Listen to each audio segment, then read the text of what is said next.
Madame, Monsieur, bonjour, merci de nous rejoindre dans l'actualité. La campagne électorale qui bat son plein en prévision des élections locales du 23 novembre 2017. Plusieurs partis sont partis hier, premier jour de la campagne, à la conquête de leur électorat. On y revient dans ce journal. On s'intéresse aujourd'hui à une machine d'extraction des dérivés du gaz et on n'est pas les seuls. Plusieurs pays s'y intéressent de plus près. Une visite au Tassili Nagère dans cette édition où les touristes affluent depuis le début de la saison du tourisme saharien. Bienvenue à tous. Deuxième jour donc de la campagne électorale pour les élections locales du 23 novembre 2017. Plusieurs meetings sont prévus dans plusieurs wilayas du pays aujourd'hui. Hier, premier jour de campagne pour le mouvement Al-Islah, le président Filali Guini a rencontré le corps électoral de la wilaya de Blida. La secrétaire générale du Parti des travailleurs, Louisa Hnoun, était quant à elle à Oran où elle a rencontré son électorat à Alger. C'est le président du parti, Tajamma Amal Al-Jazair, qui a animé un meeting. Le président du mouvement de la Société pour la paix, Abdelmajid Menasra, est parti à la conquête des électeurs à Ouargla. Nesrine Ben Saidi. Le président du mouvement Al-Islah, Filali Guini, s'est engagé hier à Blida à présenter un programme local complémentaire réalisable sur le terrain, appelant les citoyens à choisir le 23 novembre les candidats de son parti pour les représenter aux assemblées populaires communales et aux assemblées populaires wilayales. La secrétaire générale du Parti des travailleurs, PT Louisa Hnoun, a appelé depuis Oran à lutter contre la dégradation de la situation économique et sociale du pays. Louisa Hnoun s'est attaquée à la politique d'austérité, estimant qu'elle paralysait le développement économique du pays.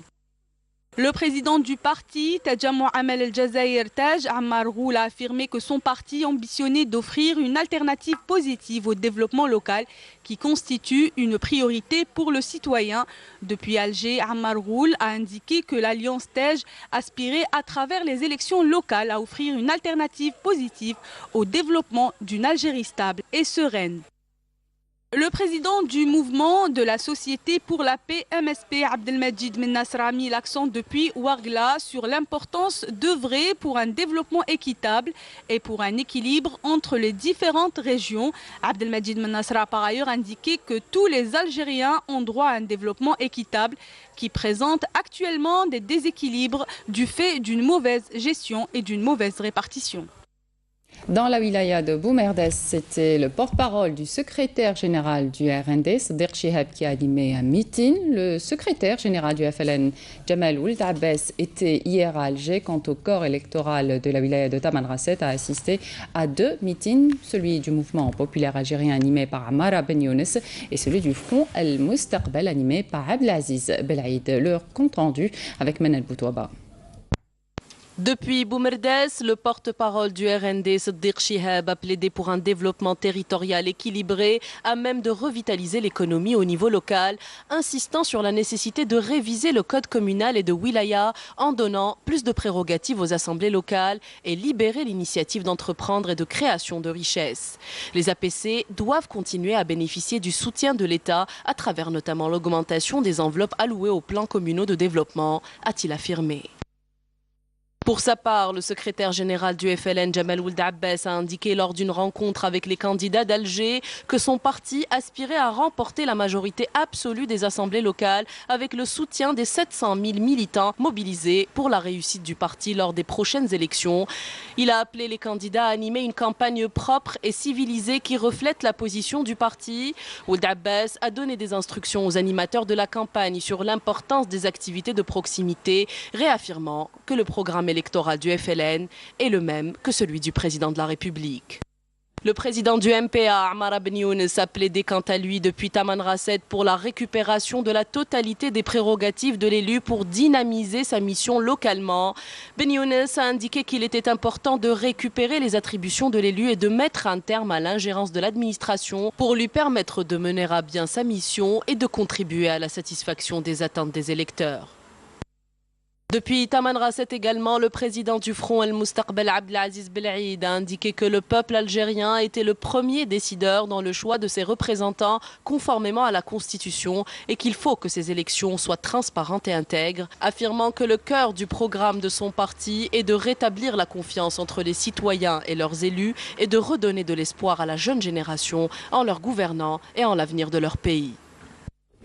Adeline Liebman, Henriette et Serge Moureau ou encore Luc Sommerhausen et bien d'autres, ils ont été prête-noms à la tête du réseau Janson, passeur de militants et de la Révolution.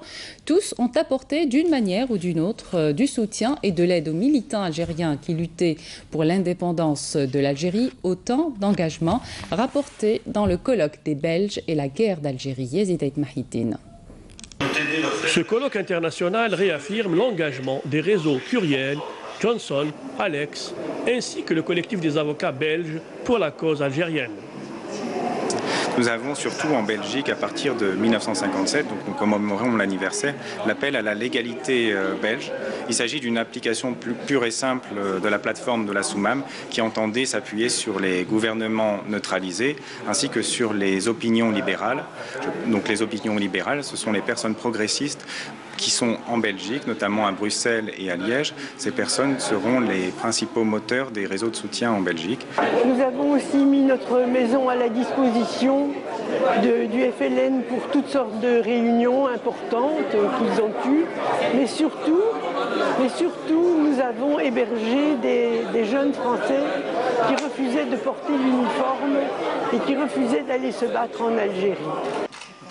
Le moment fort de cet événement historique est la présence de Omar Boudaoud, ancien président de la Fédération de France du FLN. Il est aussi l'un des intervenants dans le film Le Front du Nord de Hugues Lepage. En Belgique, on avait besoin de réseaux de soutien à ce moment-là sur tous les plans. Sur le plan du transport des responsables, des transports des documents, même des fois des arts, et enfin tout ce qui concernait la logistique pour l'organisation du FLN en France. Je remercie tous ceux qui, de près ou de loin, ont aidé les Algériens à arracher l'indépendance de leur pays. Des deux côtés, on ignore très largement qu'il y a eu ces réseaux d'aide pendant la guerre d'Algérie et quelles ont été les activités de ces hommes et de ces femmes qui avaient décidé un jour de venir en aide au FLN qui avait fait de la Belgique un moment, si vous voulez, une sorte de base arrière. Quand les réseaux français, le réseau Janson et le réseau Curiel ont été pratiquement démantelés par la sûreté et la police française. L'assassinat du militant Ekli Aïssiou en 1960 par l'organisation La Mer Rouge a été l'un des déclics de la mobilisation belge pour l'indépendance de l'Algérie. Le fait que pour la première fois dans l'histoire européenne, le drapeau algérien va être publiquement exposé sur son cercueil, c'est un événement extraordinaire, sans que personne n'ose intervenir. La mort, l'assassinat d'Ekli Aïssiou a été quelque chose de très grave pour nous, parce que c'était un ami. Et on a trouvé sa mort parfaitement injuste, révoltante. Et nous avons décidé de nous engager davantage, parce que c'était insupportable.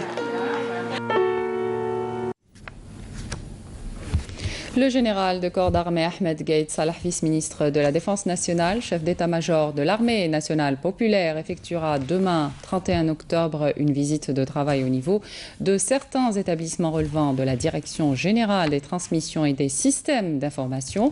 Cette visite qui entre dans le cadre du suivi de l'exécution des programmes de développement des différentes composantes de l'armée nationale populaire sera une occasion durant laquelle le général de corps d'armée procédera à l'inauguration d'une usine de production de la fibre optique et des câbles à fibre optique ainsi que des chaînes de montage des équipements radio et communication. Promouvoir la vie estudiantine dans les campus, c'est à quoi aspire le ministère de l'Enseignement supérieur et de la Recherche scientifique. Le ministre du secteur, Tahar Hadjar, intervenait hier à l'ouverture des travaux de la conférence nationale des universités tenue à Oran, où le bilan de la rentrée universitaire 2017-2018 a été communiqué. Bouchabou Ali. Un peu plus de 329 700 étudiants ont rejoint les bancs de l'université lors de cette rentrée universitaire. 66% d'entre eux ont obtenu la spécialité de leur choix. Pour le ministre de l'Enseignement supérieur et de la Recherche scientifique, Tahar Hadjar, qui intervenait à l'ouverture des travaux d'une conférence nationale des universités, il s'agit d'un succès réalisé grâce à la mise en place de la plateforme numérique lors des inscriptions, ce qui a permis une meilleure orientation. Je réitère la nécessité de poursuivre notre démarche et généraliser l'application de la plateforme numérique dans les différents domaines de gestion, à l'instar du suivi du cursus universitaire de l'étudiant. D'ailleurs, de nombreuses universités le font. Par contre, le suivi du parcours professionnel de l'enseignant-chercheur et des employés n'est pas encore entré en vigueur, tout comme le suivi des mécanismes de gestion administrative et financière. Nous appelons donc les responsables du corps universitaire et scientifique à prendre les mesures nécessaires pour former les employés dans ce domaine. La relation entre l'université et les entreprises économiques a été au cœur de cette rencontre. L'université continuera de dispenser les formations classiques académiques, mais elle doit en parallèle s'adapter à son environnement, notamment économique, en créant de l'emploi et en développant sa région. Il y a des normes et des paramètres qui doivent être appliqués. En premier lieu, une nouvelle nomenclature qui mettra en place de nouvelles spécialités. En marge de cette rencontre, une convention a été signée entre l'Office des publications universitaires, OPU, et le Centre de recherche en informatique, CERIST, pour développer le livre électronique universitaire. On s'intéresse aujourd'hui à cette machine d'extraction des dérivés du gaz et on n'est pas les seuls. Plusieurs pays s'y intéressent de près à cette machine, dont les États-Unis. Elle est brevetée au niveau de l'INAPI. Naïma Haouch nous en parle. C'est une découverte qui va révolutionner les industries lourdes. Il s'agit d'une machine d'extraction des dérivés du gaz.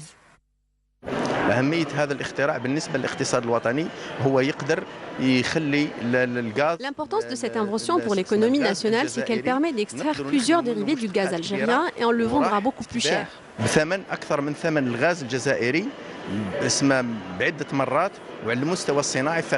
Cette invention, déjà brevetée au niveau de l'ENAPI, fait déjà des envieux.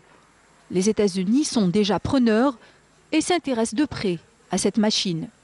Aux États-Unis, il y a ceux qui sont intéressés, mais on ne leur a pas donné nos coordonnées. Nous, ce qu'on veut, c'est trouver des acheteurs, des industriels ici en Algérie, afin que l'État puisse faire rentrer le double en milliards grâce au gaz. Le gaz continuera à être acheminé en Italie, mais les dividendes seront conséquentes. Vu l'importance de cette invention, le ministère de l'Industrie a déjà exprimé son intérêt. L'énergie électrique, on a voulu la garder parce que c'est très important. Le prix est très bas, inconcurrençable sur le marché international. On peut alimenter le monde entier. D'accord. Pour créer une petite unité en Algérie et vous allez prendre la charge. L'entreprise algérienne a énormément d'atouts pour émerger dans la concurrence mondiale et peut faire beaucoup mieux pour son développement et la création de richesses. Lancement du projet de pose d'une liaison en fibre optique entre Tindouf et Adrar sur plus de 1000 km. Cet important projet permettra, selon la ministre de la Poste, des télécommunications, des technologies et du numérique, Houdayman Faraoun, en plus de la sécurisation du réseau des télécommunications, de relier 9 zones enclavées et d'épargner les coûts de leur liaison par satellite. Sofiane Hamoudi. La ministre a inauguré un grand projet pour sécuriser les prestations téléphoniques et d'Internet à Tindouf et à Adrar pour désenclaver ces régions en termes de télécommunications. En réalité, la wilaya de Tindouf est la dernière wilaya à ne pas avoir accès à l'Internet. Aujourd'hui, Algérie Télécom a lancé un projet d'une liaison en fibre optique entre Tindouf et Adrar sur plus de 1120 km. C'est un important projet pour lequel a été alloué un financement de près de 2,5 milliards de dinars.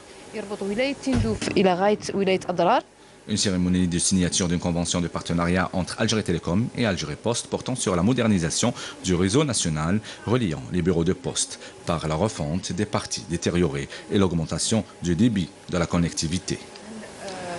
On vient d'inaugurer 3 nouveaux bureaux de poste ici à Tindouf. Je tiens vraiment à féliciter ces jeunes pour leur travail accompli. Lors de sa visite, la ministre a assisté à l'inauguration du réseau de télécommunications de 4e génération d'Algérie Télécom dans la wilaya de Tindouf. À Alger, un salon, premier du genre, a ouvert ses portes aux professionnels de la santé ce week-end. C'est le Salon international e-santé. Objectif, déterminer l'impact de l'intégration des technologies numériques dans le quotidien des praticiens, comme la téléradiologie qui fait ses premiers pas chez nous. Karim Haïfa. Comme vous le voyez, c'est un patient que l'on voit en profil, si vous voulez, et on voit clairement ici, au niveau de mon curseur, une grosse tumeur de la moelle épinière qui coupe carrément la moelle épinière et qui génère une paralysie de toute la partie basse du corps.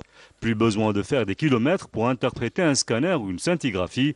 Une simple application développée par une start-up algérienne permet le transfert des images du centre d'imagerie médicale vers une plateforme de médecins spécialistes pour l'interprétation à distance des scanners et autres IRM. Ce qu'on propose, c'est de démocratiser cette solution wilaya pour résorber le manque de médecins et de spécialistes. Avec une très bonne expertise. Pour cette première édition, nous avons enregistré la participation de 35 exposants, notamment des professionnels de la santé numérique. Célioscopie, téléradiologie ou encore téléchirurgie, des techniques révolutionnaires pour créer un hôpital du futur qui doit s'adapter dans le temps pour assurer les conditions qualitatives de santé par rapport à ce qui se fait ailleurs.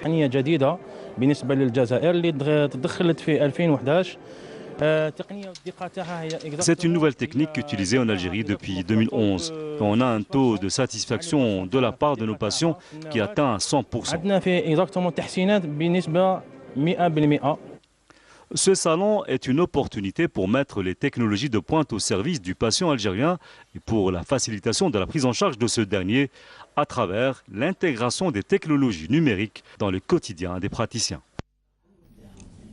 On vous parle ce matin de cette coopération initiée par l'association Amitié Populaire Algéro-Française, une coopération dans le domaine de la santé qui a permis à Biskra de réaliser des interventions en ophtalmologie, cardiologie ou en orthopédie par des médecins venus de France et qui d'ailleurs participent à une semaine d'études. Farah Hamadesh. Plus d'une cinquantaine de médecins spécialistes algériens et français, répartis à travers plusieurs hôpitaux de la wilaya du Biskra, ont effectué des opérations chirurgicales en faveur de personnes défavorisées. Une coopération initiée par l'association Amitié Populaire Algéro-Française. Nous avons réalisé 10 interventions ophtalmologiques, dont 7 concernaient la rétine, notamment des cas de rétinopathie diabétique. La rétinopathie diabétique. En venant à Biskra, on aide nos collègues à améliorer le soin des patients. Et d'autre part, pour moi, qui suis né dans ce pays, je suis content de revenir et d'aider les gens que j'ai laissés ici. Et ça, pour moi, c'est très important. En plus des interventions, le groupe a organisé une session de formation pour les médecins et pour le personnel paramédical. Nous avons reçu 54 médecins spécialistes algériens et français qui ont aussi assuré une formation technique aux médecins qui exercent dans les hôpitaux de Biskra. Cette formation englobait surtout les nouvelles techniques chirurgicales. Ces interventions ont touché plusieurs spécialités comme la cardiologie, l'orthopédie, la chirurgie générale, la neurologie et l'obstétrique. Khenchla, wilaya de l'Est du pays à vocation agricole, mais qui connaît des difficultés en matière de ressources hydriques, le captage des eaux de la nappe phréatique et le transfert de l'eau de d'autres wilayas semble être la solution. Abmejid Banqassi. Située dans une région semi-aride, Khenchla connaît une sécheresse pratiquement chronique. La wilaya, qui est à vocation agricole, a de grands besoins en eau. Et parmi les solutions mises au point pour mettre un terme à la problématique de l'eau, la réalisation de barrages, aussi bien pour l'alimentation en eau potable que pour l'hydraulique agricole. Effectivement, la problématique de l'AEP au niveau de la wilaya de Khenchla, la wilaya, heureusement, elle a bénéficié d'un programme très important dans le cadre des investissements publics de l'État. On n'est pas loin du barrage de Yabous qui est destiné essentiellement à l'alimentation en eau potable de la zone montagneuse. Il va couvrir 4 à 5 communes. Il va assurer l'alimentation en eau potable, notamment dans les périodes difficiles.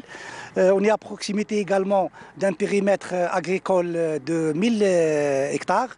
Vous constatez avec nous que le projet de transfert d'eau à partir de Yabous, il avance très bien. Au programme de l'hydraulique à l'échelle de la wilaya, il y a également la mobilisation des eaux souterraines pour une meilleure dotation en eau des habitants de la localité de Qaïs. Il y a notre méga projet qui est également lancé avec 60 milliards de centimes au niveau de Qaïs, avec un champ de captage pour la mobilisation de l'eau en réalisant 3 à 4 forages d'une capacité importante, suivi par la réalisation également d'une station de traitement et les infrastructures de stockage avec une adduction, et on va arroser également toute la partie de Qaïs. Oui, effectivement, donc pour la wilaya de Khenchela, donc elle est principalement alimentée à partir de ressources souterraines, donc en l'occurrence c'est des forages profonds.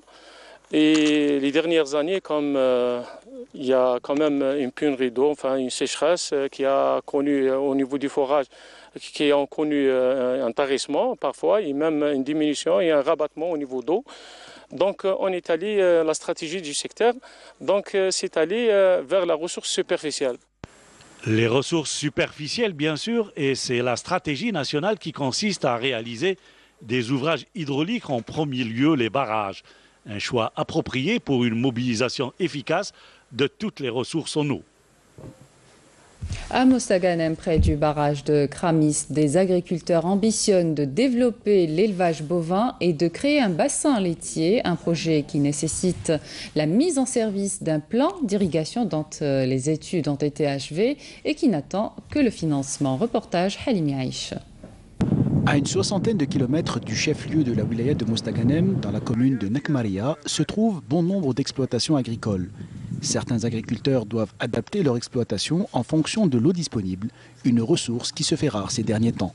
Je gère cette exploitation du mieux que je peux, donc dans la viticulture, dans l'élevage bovin, dans la serre plastique avec les moyens de bord. Je dis bien avec les moyens de bord. Quand il n'y a pas trop de sécheresse, on fait quelque chose. Quand il y a de la pluviométrie, on fait autre chose. Ça dépend du climat. On vit selon le climat, selon la météo et selon l'eau qu'on a ou que l'on n'a pas. La disponibilité de la ressource hydrique devrait permettre de développer la région pour créer un bassin laitier. Ça serait l'objectif à se fixer. Bien entendu, quand le barrage El Kramis sera opérationnel. Ce que nous attendons avec une impatience, je vous dirais pas très, très profonde. Nous demandons un plan d'urgence, mais alors vraiment en urgence, que ce plan d'irrigation soit mis en place, parce que de là va se développer 6000 hectares. Le déficit pluviométrique qui sévit nécessite en effet la prise de mesures urgentes. La direction des ressources en eau a achevé les études d'un projet en attente d'inscription pour financement afin d'acheminer l'eau du barrage de Kramis.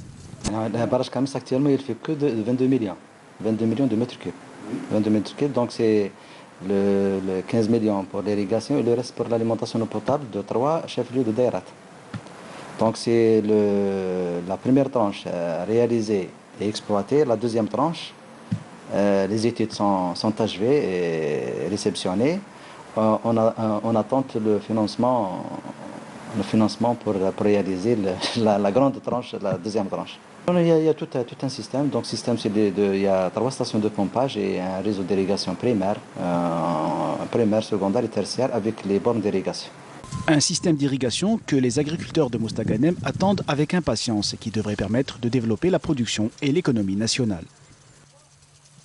Situé au cœur du désert algérien, le site féerique du Tassili Najer offre un paysage ensorcelant aux nombreux visiteurs qui le découvrent pour la première fois. Selm Kasser.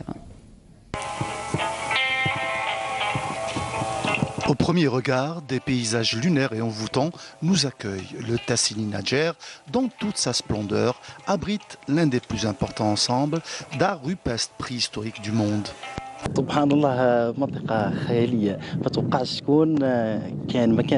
Incroyable endroit, on ne s'attend pas à trouver un site pareil dans le sud de l'Algérie, où se mêlent sable, eau et pierre.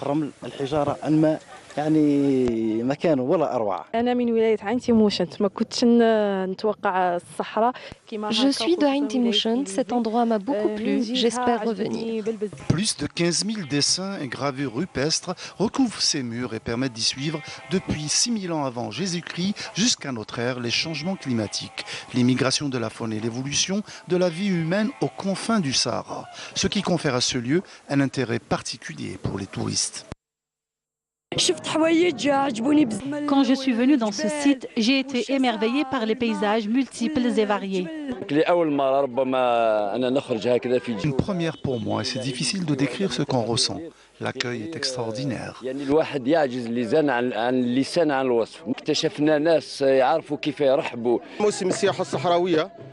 le tourisme saharien. Nous les accueillons avec nos traditions et nos coutumes. Le tourisme saharien est certes à encourager, mais il est plus que nécessaire de protéger ces lieux, car ils sont vulnérables aux détériorations causées par les phénomènes climatiques et aux dommages occasionnés par les visiteurs.